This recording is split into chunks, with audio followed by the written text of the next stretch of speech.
Welcome to story time with Asma. بسم اللہ الرحمن الرحیم۔ موسیٰ علیہ السلام کی اپنے پروردگار سے ہم کلامی۔ موسیٰ علیہ السلام نے اپنے پروردگار سے سرگوشی کرتے ہوئے پوچھا، اے پروردگار، تیرا چہرہ شمال کی جانب ہے یا جنوب کی جانب، تاکہ میں اس کی طرف منہ کر کے تیری عبادت کر سکوں۔ اللہ تعالیٰ نے موسیٰ علیہ السلام کی طرف وحی بھیجی، اے موسیٰ، آپ آگ جلائیں، پھر اس کے ارد گرد چکر لگا کر دیکھیں کہ آگ کا رخ کس جانب ہے۔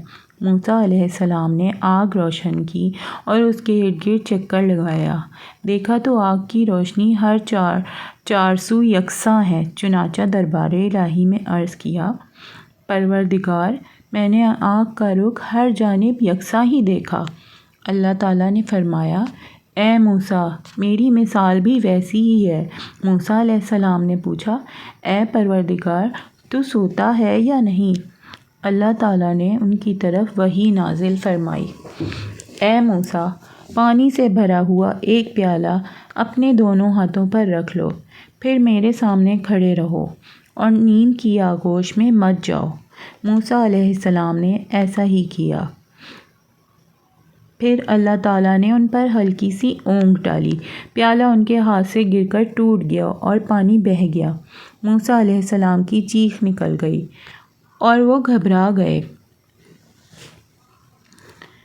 پھر اللہ تعالیٰ نے فرمایا، اے موسیٰ، میں آنکھ کی ایک جھپک بھی سو جاؤں تو یہ آسمان زمین پر دھڑام سے گر پڑے گا، جیسے تیرا پیالہ زمین پر گر پڑا۔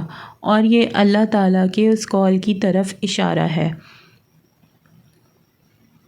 یقینی بات ہے کہ اللہ تعالیٰ آسمانوں اور زمین کو تھامے ہوئے ہے کہ وہ ٹل نہ جائیں، تو پھر اللہ کے سوا اور کوئی ان کو تھام بھی نہیں سکتا۔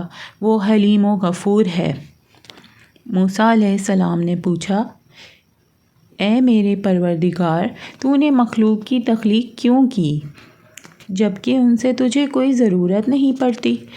اللہ تعالیٰ نے فرمایا، میں نے ان کی تخلیق اس لیے فرمائی تاکہ یہ مجھے پہچانیں، مجھ سے اپنی مرادیں مانگیں اور میں ان کی مرادیں پوری کروں، اور میری نافرمانی کے لیے مغفرت اور بخشش کی درخواست لے کر میری خدمت میں حاضر ہوں، اور میں ان کے لیے مغفرت و بخشش کا پروانہ جاری کروں۔ موسیٰ علیہ السلام نے پوچھا، میرے رب، کیا تو نے کوئی ایسی چیز بھی پیدا کی جو تیری ہی جستجو میں رہتی ہے؟ اللہ تعالیٰ نے فرمایا، ہاں، مومن بندے کا دل جو میرے لیے خالص ہے۔ موسیٰ علیہ السلام نے پوچھا، یہ کیسے؟ اے پروردگار، اللہ تعالیٰ نے موسیٰ علیہ السلام سے فرمایا، جب مومن بندہ مجھے نہیں بھولتا تو اس کا دل میری یاد سے لبریز رہتا ہے، اور میری عظمت اس پر محیط ہوتی ہے، اور مجھے جو یاد کرتا ہے میں اس کا ساتھی بن جاتا ہوں۔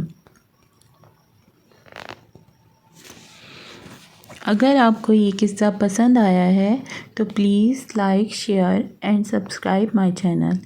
Thank you.